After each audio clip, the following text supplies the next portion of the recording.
In the quiet mountain village of Hwasan, there once lived a girl named Haemi. Her house stood near the edge of a wide silver pond, a place the elders said belonged to restless spirits. Haemi was known for her calm face and wandering eyes. She spoke softly, as if she feared her own words might summon something she could not send away. Years before, she had a sister named Suwa, whose laughter could turn even the gloomiest mornings bright. But one monsoon season, when the rains were cruel and endless, Suwa slipped into the pond and never rose again. The villagers found only her hair caught in the reeds. After that, Haemi's home grew silent. Her mother prayed each dawn. Her father left offerings by the pond and drank in the evenings to forget. Haemi did not cry. She only watched the water, as if waiting for it to return what it had taken. Seasons passed. When she was old enough to help with the harvest, Haemi's childhood friends returned from nearby villages. Minsu, Jida, Ariam, and Nari, once inseparable in their youth, now grown and filled with curiosity for stories whispered by firelight. They had all heard of an old ritual said to call lost souls home. No one knew where the tale began.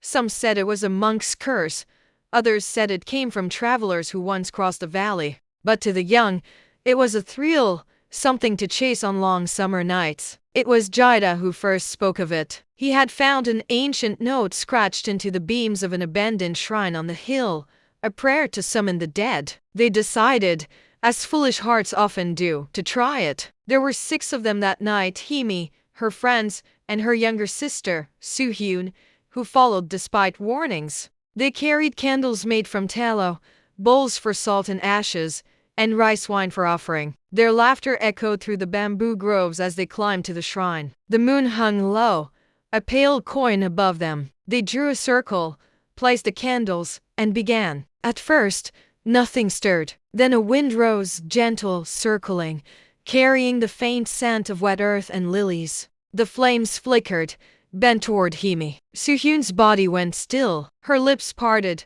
whispering numbers the others did not know. When Ariam reached to stop her, the girl's eyes rolled back white as milk. The laughter ended. Even the crickets fell silent. The friends tried to leave, but the door of the shrine would not open. The night thickened, pressing against them like breath. Nari began to tremble. Minsu shouted prayers. Giddy's hands bled from clawing at the walls. Only Haemi remained calm. She stepped into the circle, whispering Suwa's name. And for a heartbeat, a single, trembling heartbeat, someone answered. A figure appeared in the dark corner of the shrine, face pale, hair dripping as if from rain. Suwa! Her voice was soft, uncertain, like wind brushing through reeds. Haemi's knees gave way. Her tears came too late, but the joy that filled her chest lasted only a moment. The candles burst. Suhyun screamed, and the others, one by one, began to fall. The shrine groaned as if alive. Shadows split from the walls,